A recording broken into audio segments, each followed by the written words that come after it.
Loto 示波器大概有40-50种型号，所以我们这个视频是主要拍摄来大概介绍一下 Loto 示波器的种类、型号、特点。那一个是帮助我们的客户来选型，它哪个型号更适合他，之间有什么区别；另一个是帮助我们的代理，然后在合作的时候也比较清楚了解，说这些每个型号针对的哪种人群之间有什么不同。我们大概因为有40-50种型号，但是我们就按照两条逻辑来分我们这两条逻辑大概讲一下就比较清楚，就不用每一种40-50种我们介绍40-50种组合，大概你要保证知道几个点就行了。一个是外形我们先说外形，外形你看到基本上有两种，一种是这种但是你会看到它的两头的保护胶圈是不一样的颜色，这个无所谓都是保护胶圈。然后一种是这种塑料跟铝的材质的，这边是阳极氧化的铝，这边是塑料的这种外壳。一种是这种钣金的外壳灰色的，当然它会有个变种，是侧面会有一个接口这是合格证大概从外形上分，你大概看一下这两种外壳这是我们的产品。具体怎么分这种外壳，其实大部分的型号是你可以选的。比如说默认的，我们可能有种，比如说这种默认的，那有些客户可能选这种有些客户选这种，有些型号只能选这种那我先从第一条逻辑来说，就是外形外壳。这种铝和塑料的外壳，它的优点是比较轻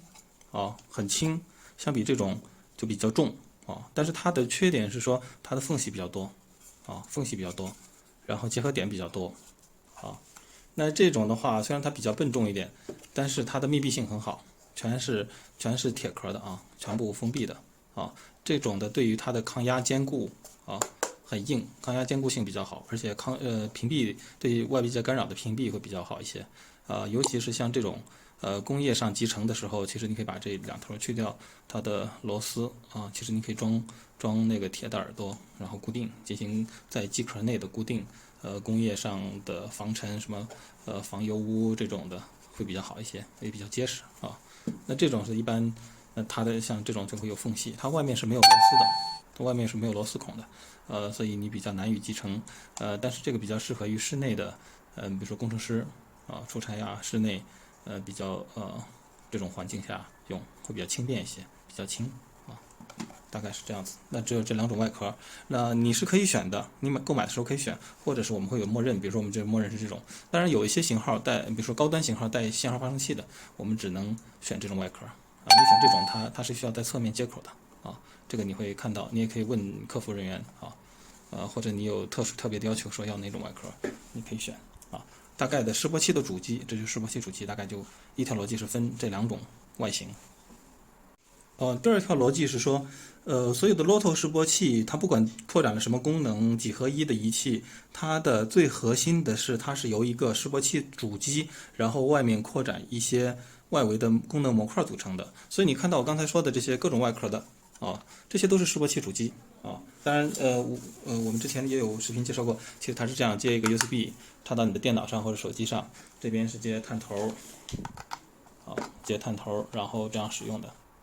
这个就是一个示波器主机，然后电脑上或手机上有个上位机软件，你就可以看波形做一些功能。好，这些是示波器主机。示波器主机，你虽然看我们的型号特别多，40-50种，但是示波器主机只有几种我们看这样，我是每种拿了一个当然，你看这是482系列OSC 这3个字母代表示波器的意思，后面是型号，最后一位是字母的话，这个是字母后缀所以 OSC 482，所以 H 当然也482别的 F M。后面后缀代表了不同的功能扩展，但是主机你看它全都是 OSC 482系列这是一种系列当然这又是 OSC 980 OSC A02， 你看后面带字母就是扩展了功能了这是 A02 系列，这是 H02 系列，802 200后面也带字母，就是它可以扩展的系列。所以分大类的话，那就可以这样子：802 A02 2002 H02，这可以作为一个大类这是算中高端型号的，这个算低端型号，这个算一个大类，这主要是针对汽修的汽修的功能的。好，我们这个是最便宜的，价格最低的，那功能也是性能相对这里面是最弱的。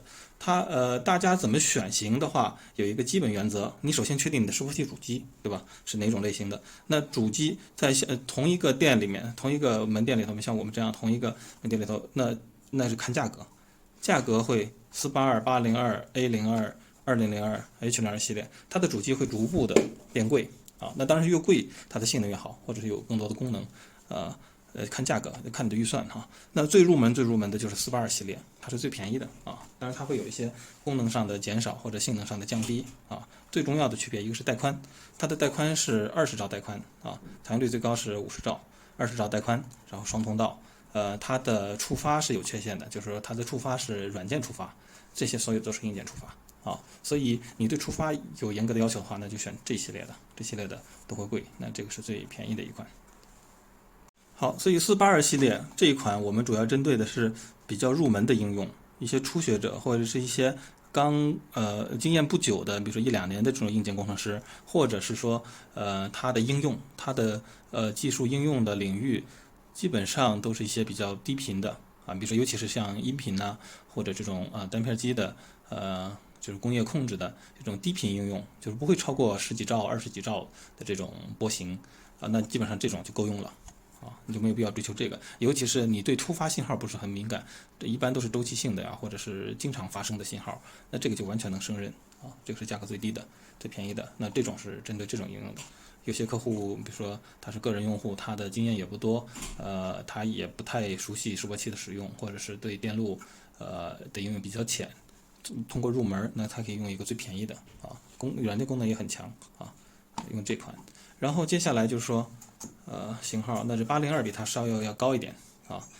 就是说它是25兆带宽，80兆采样，但是它是硬件出发，它的缺点是不能带任何的扩展的模块，当然从这边扩展可以，电流探头呀这种隔离的是可以的啊，像相发生器啊、逻辑分析仪啊这种它就不能扩展了，它扩展的功能弱一些啊，然后带宽比它会高一些，那它价格也会稍微高一些啊，这个。然后这个是 A02 这个比它要再高一些，100兆采样或者是200兆采样。这个有个细分的型号，所以它的带宽可以30兆或者60兆啊，硬件出发。那这个是比较经典的款啊。那如果是说让推荐的话，这个款，这个是最入门级的，也是一个经典款。那中级的，就说那有些客户说我的应用还是比较复杂的，我的工程经验或者是这种硬件技术测的东西也比较复杂起来了那你其实可以预算也充足的话，可以买这个啊，中单型号，这个比它贵个50%吧，啊，你可以买这个型号，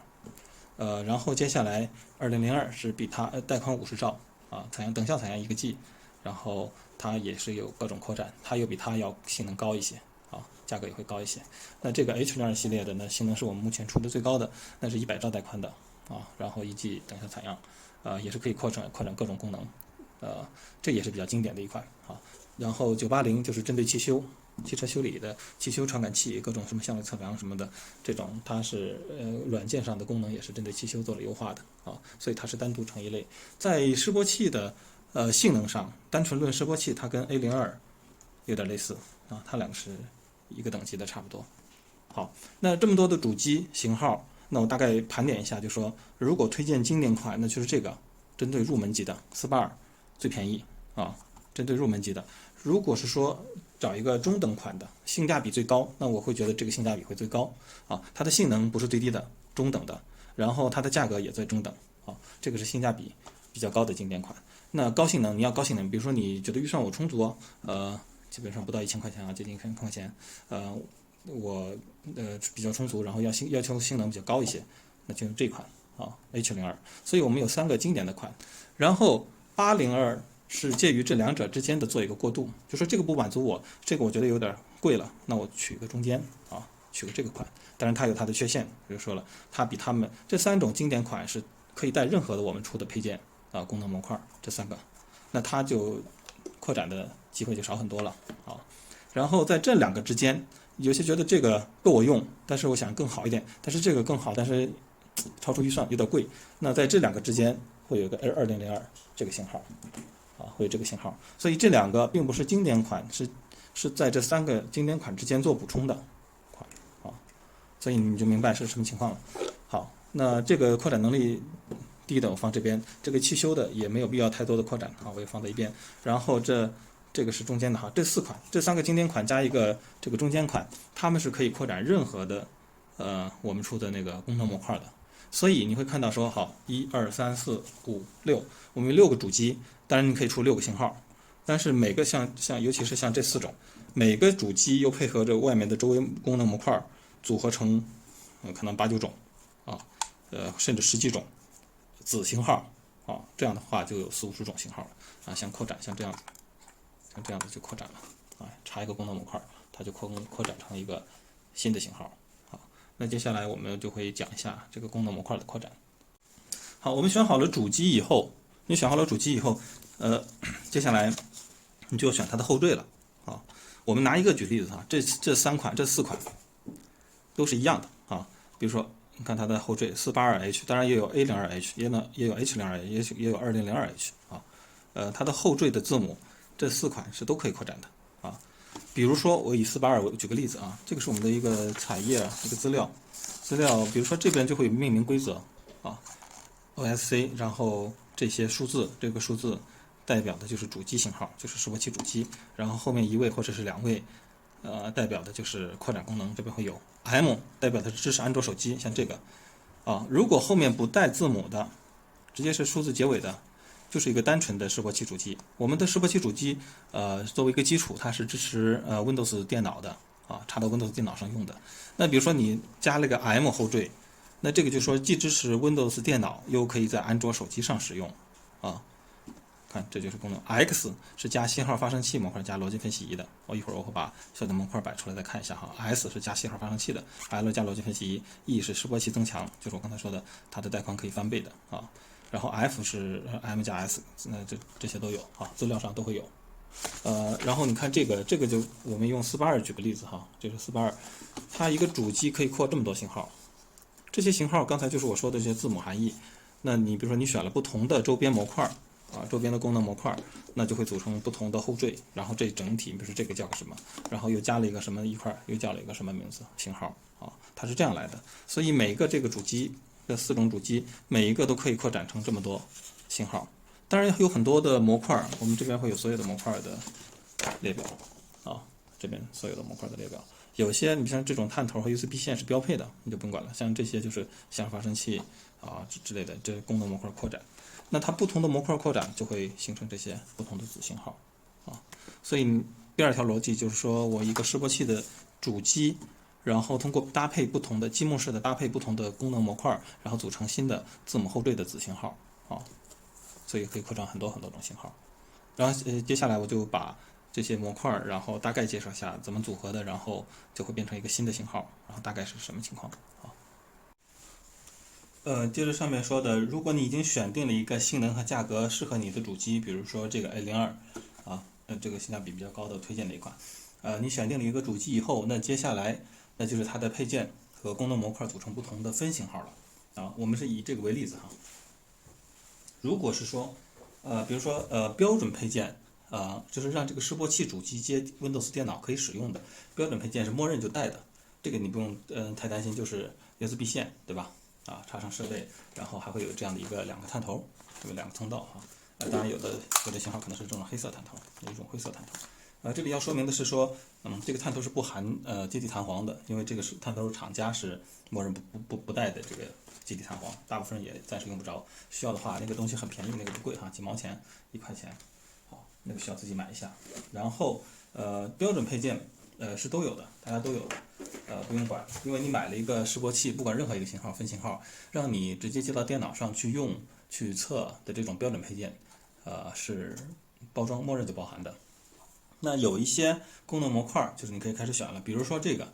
假如说你选了支持安卓手机的，就是在安卓手机 APP 上可以用示波器功能的，那你就可以带 M 型号，这是2用的，就说这个既可以接 Windows 电脑，也可以接安卓手机。那你这样一买，它就是 M， 我用这张纸分型号来表示这个2家，这是 A02 也好，2002、H02、482都是可以这样子的啊。比如说这样就是 M 型号，你就选了这个型号。那除了标准配件，你就会多一个手机转接头啊，这边是 USB 线，这边是 Type C 的和 Micro B 的2种头啊，接你的手机，你就只会多这么一个配件。好，如果是你选择了这种信号发生器模块，就是这个黑色的啊，是这样，这种外壳是这样插的，然后这种外壳是插侧面的啊，这种外壳是插侧面的。好，你选了信号发生器模块，比如说就是那种外壳哈，你选的是信号发生器模块，这样你就得到了一个我们叫它尾缀叫 S， 比如说482S， 哦，这个里面还没有单独的 S 啊，没有贴，这里面会有单独的 S， 那就是一个示波器加信号发生器两用的啊，可以同时用，两个通道，两个示波器通道和一个信号发生器通道可以同时用。好，假如你选了一个这个逻辑分析仪模块。你会收到的时候会多一条逻辑分析线啊，然后你用的时候接到这儿，当然它的示波器探头可以接这儿啊，你可以一个通道的示波器跟4个通道或6个通道的逻辑分析同时用，这个就是 L， 或者是 L，OC 482L 或者 A02L、202L 之类的啊，它就是这样的一个组合，这样的一个分型号。那有可能你把这两个都选上了啊，一个示波器加信号发生器加逻辑分析仪，它就是 X， 就是 X 信号。这个在我们的资料表里头都会有啊。后缀某个字母后缀代表什么组合，这都会有啊。然后同时你是带这两个，然后又带安卓手机支持，像这样的，那这个就叫 F 啊，就变成一个 F。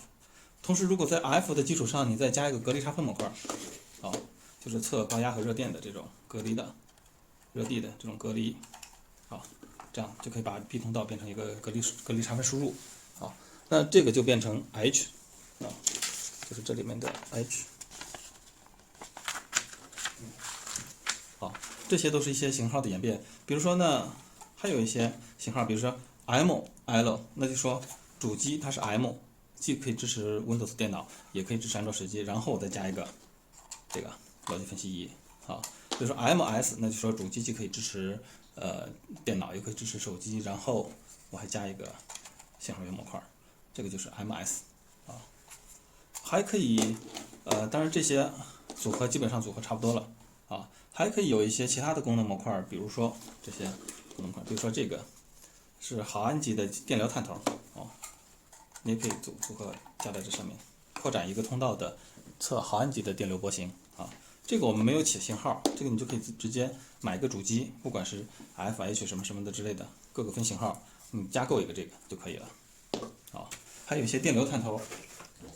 比如说像这种的互感器的电流探头，好，这边直接接到任何一个通道上，那这个就是单独买的就可以了，啊，单独买的，你可以自由组合，我们没有起，你比如说我可能把这两个组合叫个什么名字，把这两个组合叫什么名字，这两个组合没有太多了哈，这个就你就单独买就好了。还有这种的类似于这种的电流探头啊，我们说的这种串联进去的电流探头，有5安的、20安的、30安的、几十安的这种版本也是啊，它可以这样扩展。那这种大的电流探头，你也可以单独买就可以了啊，没有把它组合在一起，起个什么名字，当然你可以起个名字或者型号，然后叫个什么东西，当然组合太多了啊，你也可以买这种小的配件，这种是20倍的衰减头啊，接上去以后它就会做20倍的衰减。这个是直连的接线头，方便你自己接线，你的线从这儿拧进去就好了。这种转接头，这个是我们的扩展板，开源的一个扩展板。你开了以后可以把这个扩展口的电源、电压什么什么的接口都可以引出来啊。这个有开源的原理图，PCB 都有，也可以买我们的套件啊。好，那大概就是这样，它可以组合成很多种的分型号。但是其实你通过这次讲解，其实就明白了，它其实就是个主机搭配不同的配件。功能模块的组合，当然每一种模块，比如说像这种隔离差分的，我们现在有3种模块，根据带宽不一样啊，这是100K 的，我们有300K 的、50K 带宽的，价格不一样，这样组合。那像这个我们也有3种，我只拿了一种演示啊。像这种的是毫安级的电流的，那我们还有个毫伏级的电压的啊，你可以根据你的需要性扩展。好，大概就是这样子。那这么多型号里头，那如果是说让我推荐，你可能想是说自己选择比较乱的话，我可以再推荐一下。那就这样，其实这些分型号比较好选，你选整个的时候，你第一步是选你的示波器主机，你要个什么性能价位的啊？前面说了，低端入门的482，对吧？很便宜，我们零售价才300多啊。中等的 A02主机，它零售价有500出头啊，这个 H02是最高端的。然后这之间的跨度你可以选这种802、2002的。好，然后选了主机以后，那你就选周围的功能模块，那你就看这个表就可以了。像我们这个表，你要哪些功能，不要哪些功能就很清楚了，对吧？我要支持安卓手机的，我还要支持什么信号源，我还要支持逻辑分析仪，还要支持什么？你选了以后，自然会在这个表里头找到一个对应的型号，对吧？好，你找了一个对应型号以后，然后你甚至可以再选说，哎，其他的这些模块没有被涵盖进来的这些模块，因为这些模块没有被涵盖进来的模块，一般都是通用的，就是我任何一个型号，任何一个子型号，你都可以买进来。你像这种东西802甚至802这些都可以带，对吧？这些都可以带，任何一个你选定了一个好的功能型号，你都可以纳入进来，这些配件、这些电流探头，啊，你都可以把它吸收进来。那可能就变成了一个不存在的型号。当然我们出型号也可以出，但是太多了。那你就是在这些基本的功能型号选好了以后，然后再选你要哪些小的配件、小的功能配件就可以了。啊，这样子就整个的过程就完了。那推荐的话，就像刚才说的482入门的，这个是性价比比较高的 A02，那性能高的啊就是 H02。好，那你如果是说我初步入门，我可以单独选一个只要示波器，那就好了，你就纯不带后缀的就可以了。入门的这个482，这是就比较经典了啊，应用最多的，因为它便宜，然后功能也比较强大，软件上，所以它卖的是最多的啊。那如果是说你自己用也比较这个预算比较关心预算，然后功能你觉得比较多比较划得来，那你就直接我觉得你就可以拿 F 或者 X， 这俩的区别就是说带不带手机支持啊。那你如果是用电脑用的，屏幕也比较大，对吧？功能比较强，你就直接 X， 它就把这两个带上了，或者是 F， 好，直接就最全的就是 H， 那就它带有隔离啊，这些你就再去加啊。这个当然是，就是说，当你说你对价格不敏感，你觉得这最功能最好的、性能最好的，也不过1000多块钱，对你的预算来说没什么，那你就直接上到满格，功能最好、性能最好的，然后 H 选 H 性能最好的 H 版的，那就是说它的周边的功能配的也最多，然后它的性能本身又是最好的，就可以了。其他的这种小配件呢，你就零星的看你需要哪些去买就行了啊，买了后期买也可以，往上加就可以了。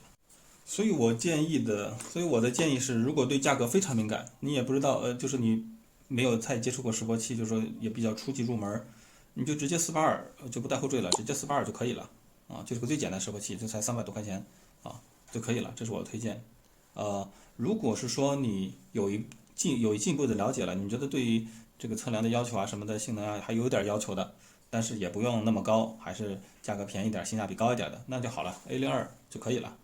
周边的模块，你如果是说我明确的知道说，哎，我要加一些这种模块，我将来都用得上啊，那你明确的知道，那你就可以单个一个个的加，对吧？你明确知道我要加这个加那个，不明确知道的，但是你觉得哎挺好挺有用的，你就直接 F 或者 H， 直接 H 吧，配齐一次就给你配齐了啊，这是最好的选择了。那 H02的这个你明确知道说我就要一个性能很好的